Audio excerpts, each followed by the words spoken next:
The early 2000s, the internet was still clunky, e-commerce just learning to crawl. Offices buzzed with the excitement of possibility. For the protagonist, this company wasn't just a job. It was the future. He was employee number 2, practically part of the foundation itself. Every day felt like he was building something that mattered. The office was small, bare walls, humming desktops, and the smell of stale coffee drifting from a machine that coughed more than it brewed. Everyone knew everyone.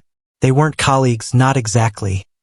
They were pioneers, dreamers, or at least that's what he told himself. Then came the supervisor, employee number 30-something. He strutted in with the air of a man who thought the world owed him respect. Cheap suit, smug grin, voice that dripped with false authority. To him, leadership was less about guidance and more about control. One afternoon, the supervisor leaned against his desk, smirking. "Hey, I need you to cover a shift. Short notice, I know, but you're a team player, right?" It wasn't a request. It was a test. Against better judgment, he said yes. Loyalty meant something to him. That night, the office stayed quiet. Phones rang less, the workload never spiked. It was a ghost shift. He fulfilled his hours exactly, finishing when the schedule said he should. No more, no less. He left the building feeling tired but satisfied. He had done his part. No one could accuse him of laziness, he thought.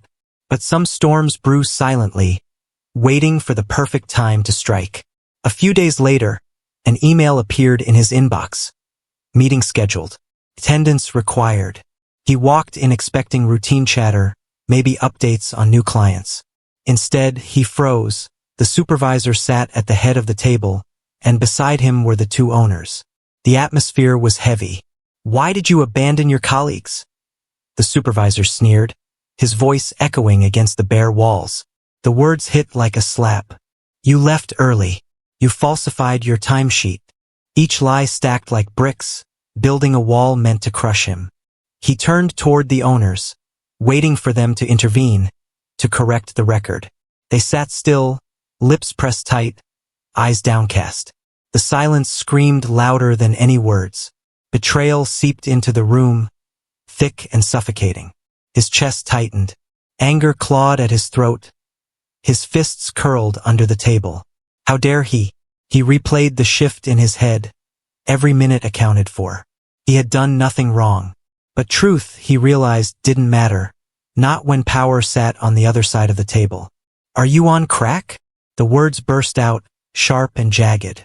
The supervisor smirked, feeding off the confrontation. The owners shifted uncomfortably, but still said nothing. Their silence was permission. His decision was instant. He pushed his chair back, the screech of metal legs cutting through the tension. "I've had enough," he said flatly. No raised voice, no theatrics, just cold resolve. He stood, spine straight, and walked out. Later that day, his inbox pinged again. Suspended for 3 days. Do not come to the office. The words tried to strip him of dignity, but they only fueled his rage. The next morning, he showed up anyway. The supervisor's eyes widened. "Didn't I tell you to go home?" he snapped. The answer came calmly, like a blade sliding between ribs. "I don't recognize you as my supervisor." The office went silent. He had drawn the line. His pay never docked. The company moved forward, but something had shifted. The supervisor strutted on, pretending he had won. But deep inside, the protagonist felt the seeds of something darker taking root. He wasn't going to let this go. Patience would be his weapon, and time his ally. The office looked the same, whirring computers, phones ringing. But to him it felt different. Whispers followed him, subtle glances, like people knew something he didn't. An unease settled in his chest, heavy and sharp. Another email. Another mandatory meeting. His stomach sank. He walked down the hall, footsteps echoing. Something in the air warned him this wasn't just business, it was a setup. Inside the conference room, the supervisor already sat in the middle like a king on a cheap throne. The 2 owners flanked him, their faces unreadable. On the table, a single sheet of paper, his timesheet. The supervisor leaned back, arms crossed, smirk plastered on his face. "So," He began, drawing the word out. Want to explain why you walked out on your team? Why you lied on your timesheet? His voice oozed fake authority, designed to humiliate. He blinked, stunned. Walked out? I left at the end of my shift. Exactly when it ended. His words were calm, but his pulse thundered. The supervisor tilted his head like a cat playing with prey. He turned to the owners, expecting fairness. They sat stiff, faces locked in neutrality, as if waiting to see which way the wind would blow. Their silence cut deeper than the lies. You falsified this sheet. The supervisor tapped the paper dramatically.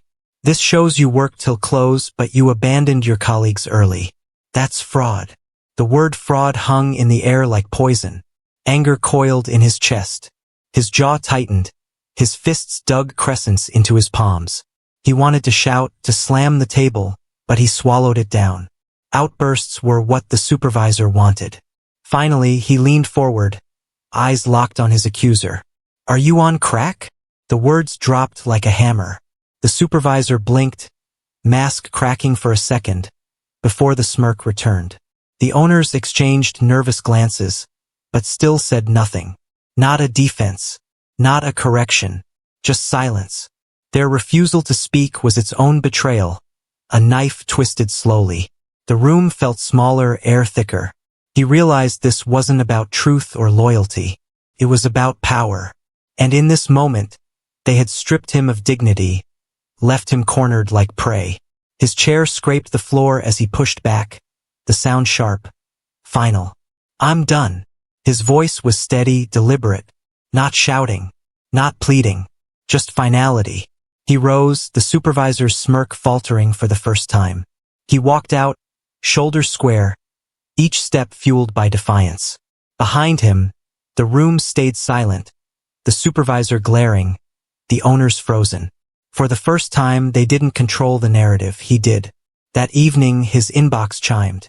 Subject line: suspension notice. 3 days off. No office access. Words typed by a coward hiding behind authority.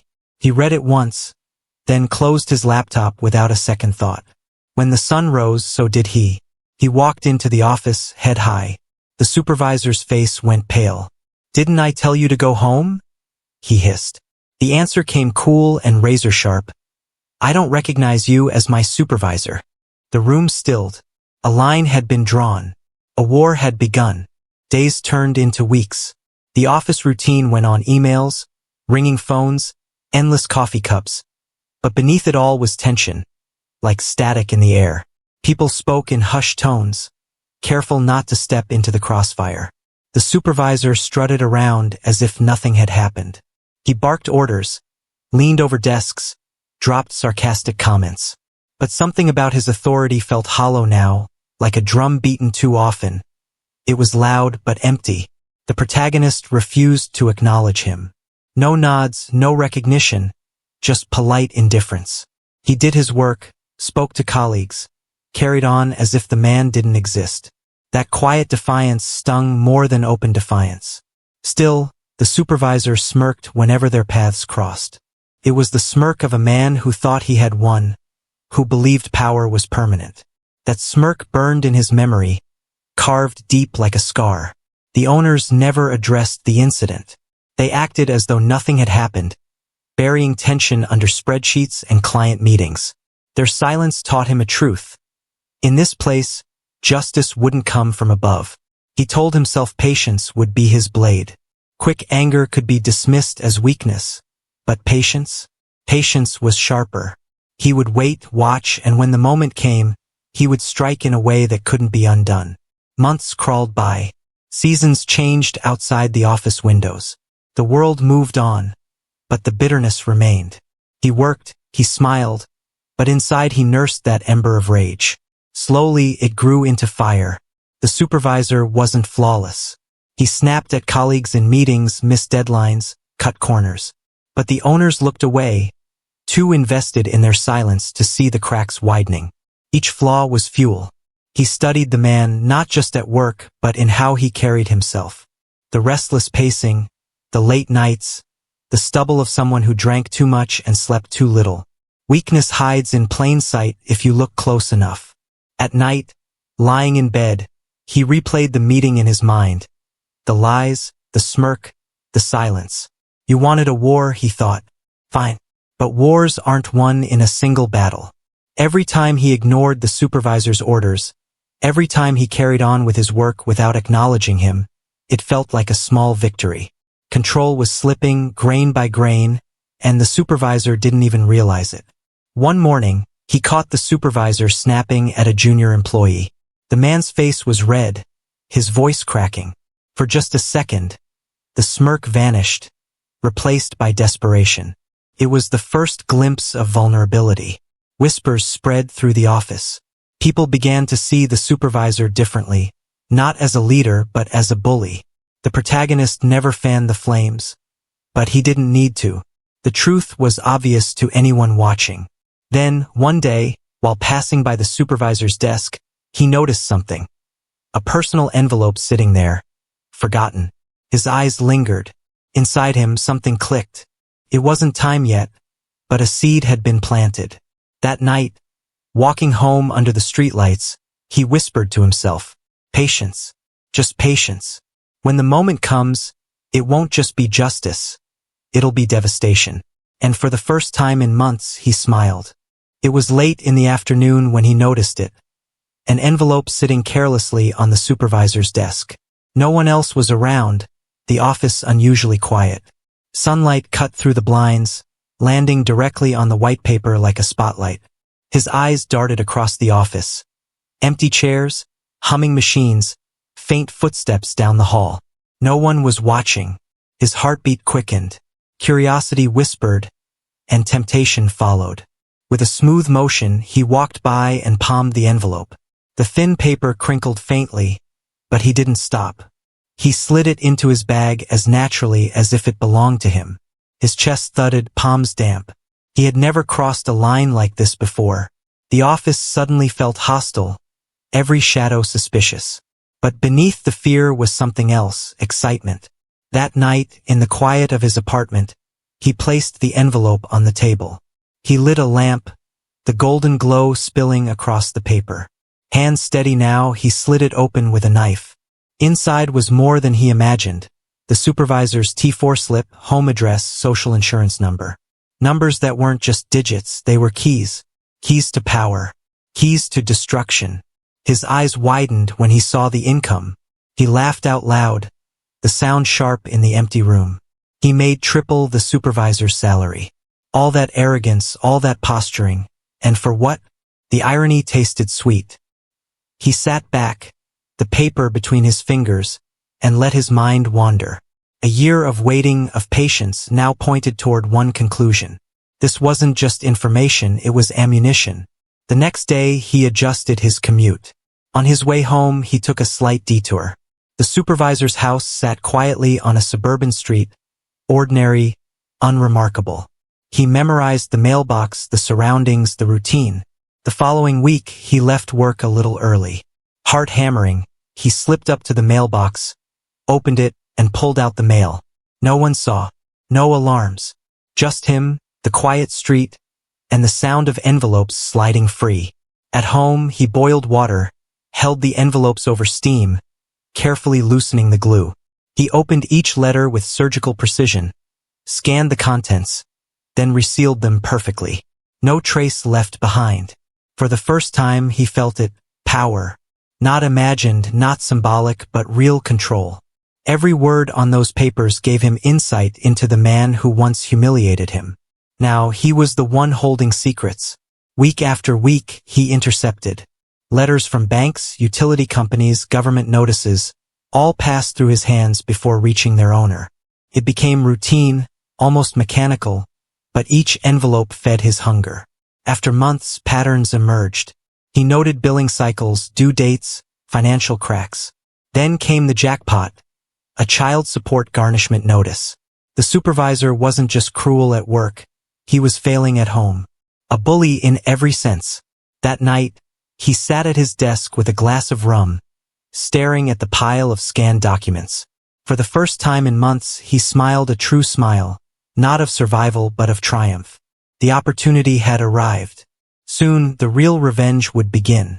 The apartment was quiet except for the clink of ice against glass.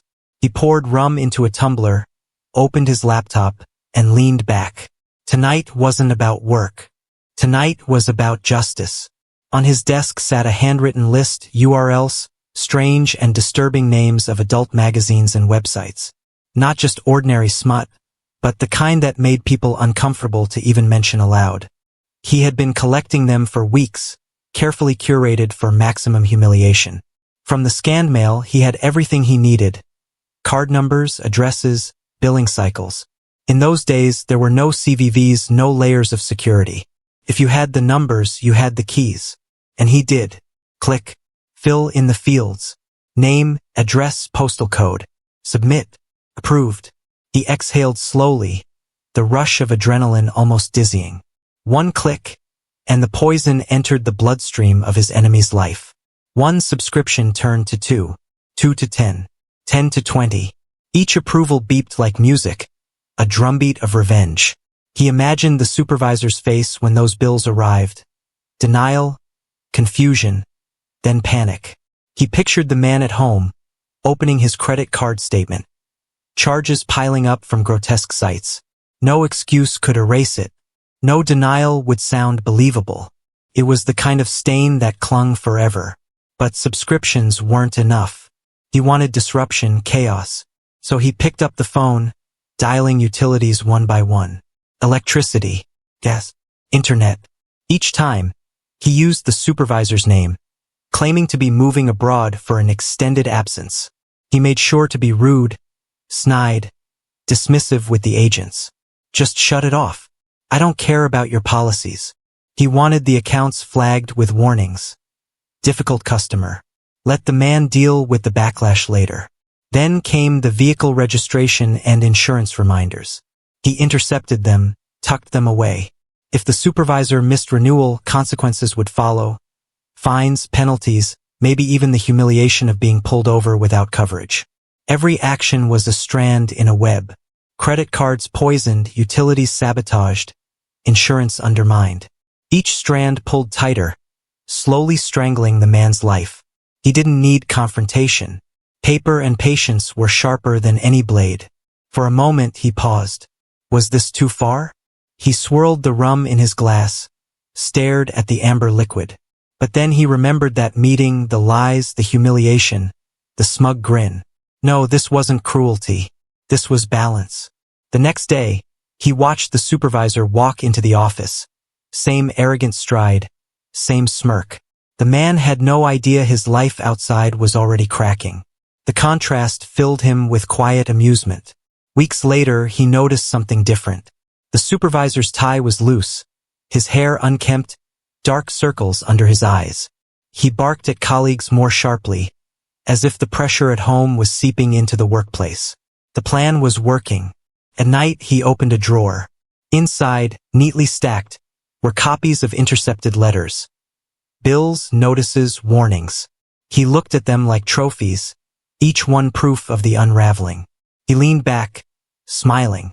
This was only the beginning. The supervisor thought the world was stable, controllable. But every empire crumbles from within, and he was the architect of this collapse. Patient, precise, relentless. First, it was small. The supervisor's shirt wrinkled, his tie crooked.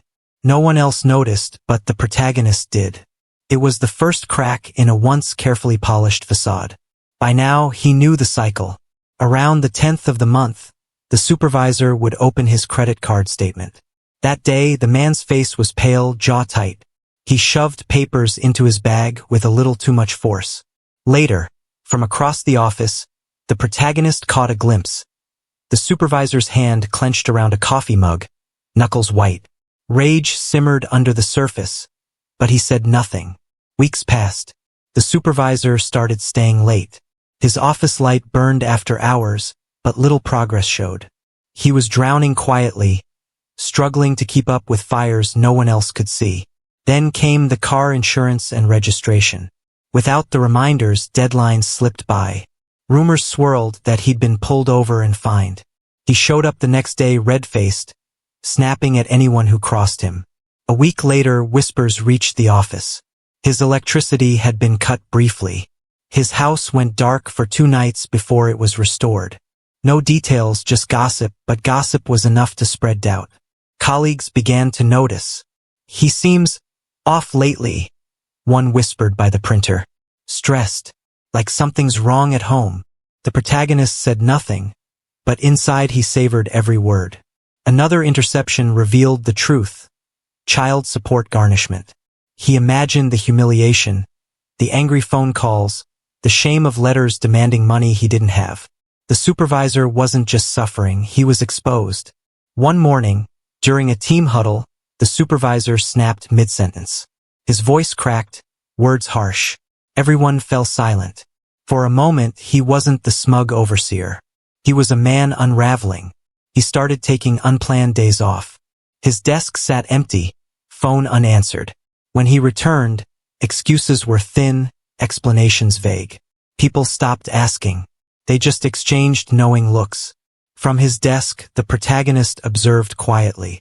No smirks, no direct confrontations, just watchfulness. He didn't need to act. The revenge was unfolding on its own, every plan working exactly as intended. To his credit, the supervisor never spoke of it at work. No outbursts about the bills, no complaints about utilities. He carried the weight alone, shoulders hunched, eyes hollow. That silence made it sweeter.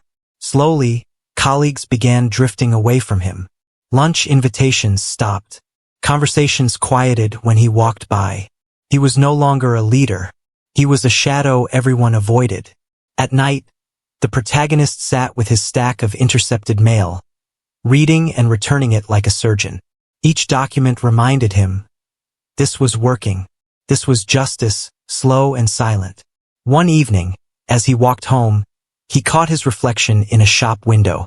For the first time in a long time, he was smiling, not out of pettiness but satisfaction.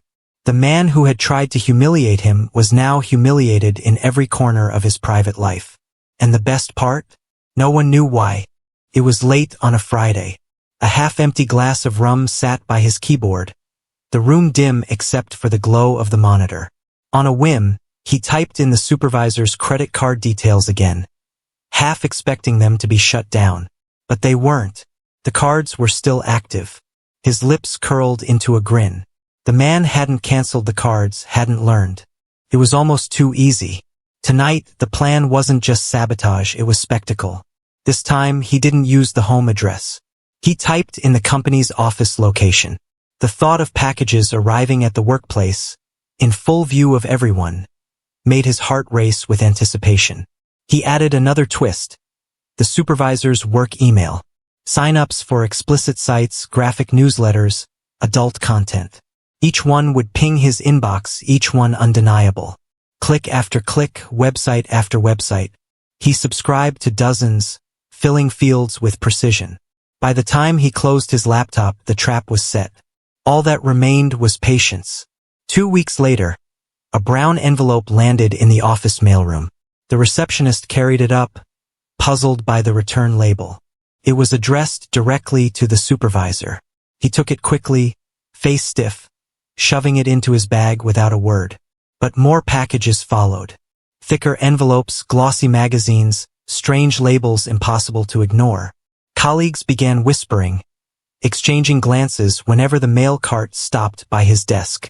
One afternoon, someone accidentally opened one of the envelopes, mistaking it for shared material. The content spilled across the table, graphic covers, grotesque headlines. The room fell silent. The supervisor's face went crimson as he snatched it up. From that day on, the office changed. People avoided eye contact with him. Conversations ended abruptly when he entered. The air was thick with unspoken judgment, the kind no excuse could erase. Then came the emails. His inbox flooded with explicit welcomes, subscription confirmations, payment receipts. IT couldn't ignore it. Dozens of alerts flagged the account. Soon, tech support was whispering too. During a team meeting, his phone buzzed repeatedly.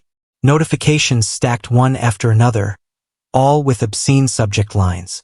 Everyone heard the vibration, Everyone saw his frantic attempts to silence it. The smirk was gone. The supervisor avoided eye contact, voice shaky when he spoke. His authority evaporated. Every order he gave now sounded hollow, laughed at behind his back. Even the owners started watching him differently. Packages arriving at the office. Whispers about misconduct. IT reports stacking up. They didn't ask questions in public, but their cold stares in private said enough. One Monday his desk was empty. No warning, no email, no goodbyes. His nameplate gone, drawers cleared. Just silence where his arrogance used to sit. The office pretended to move on, but everyone knew. He hadn't left, he had been erased. From his desk, the protagonist watched the empty chair. No applause, no celebration, just quiet satisfaction. The man who had tried to destroy him had been undone, by his own silence, his own weakness, and a paper trail too filthy to escape. Revenge wasn't just complete, it was perfect. Every morning, he walked past the supervisor's desk. Now it sat empty. No papers stacked carelessly, no coffee mug, no smirk waiting to taunt him. Just silence. At first, the emptiness felt strange. For so long, that man's arrogance had filled the room like smoke. Now the air was clearer, lighter. People breathed easier. Conversations felt freer. Coworkers didn't talk openly about it, but their actions said enough. Smiles returned. Laughter trickled back into the office. The unspoken tension that had lingered for months had dissolved overnight. The owners never explained his disappearance. They offered no announcement, no farewell. Their silence was cowardly, but fitting. They had been silent when it mattered most, and now they pretended nothing had ever happened. For him, there was no parade, no recognition, and he didn't need one. The real reward wasn't applause. It was the look on the supervisor's face as his life fell apart piece by piece. He realized something profound.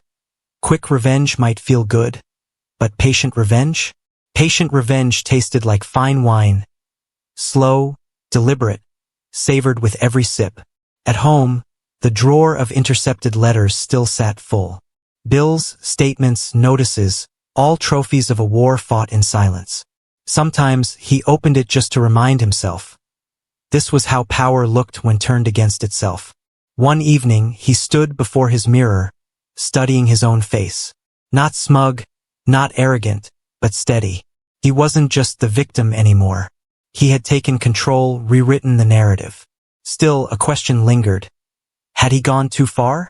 He thought about the cancelled utilities, the child support garnishment, the humiliation. But then he remembered the lies, the smirk, the betrayal.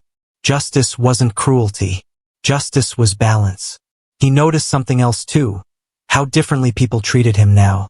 Not because they knew the truth, but because his quiet confidence had grown.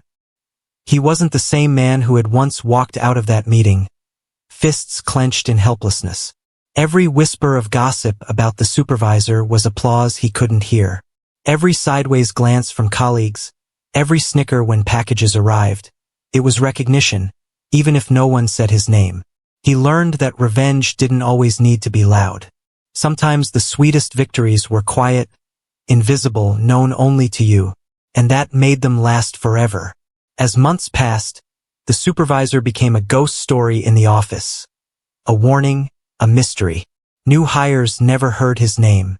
Old employees stopped mentioning him. He was erased from the company's memory. But the protagonist remembered. Not with bitterness anymore, but with pride. He had endured humiliation, betrayal, and disrespect, and turned it into power, strategy, and victory. One morning, as he sipped coffee by the window, he realized what true revenge felt like. It wasn't anger. It wasn't gloating. It was silence. Silence where once there had been noise. Peace where once there had been chaos.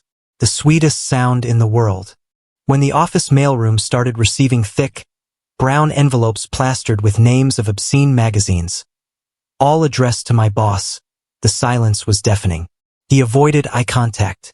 He stopped speaking in meetings. And one morning, just like that, his desk was empty. No goodbye email. No explanation. Just gone. And me? I smiled, went back to work, and savored the quiet. If this story gave you chills, smash that like button. Tell me in the comments, what's the most satisfying revenge you've ever witnessed? And don't forget to subscribe, because there are so many more stories just like this waiting for you.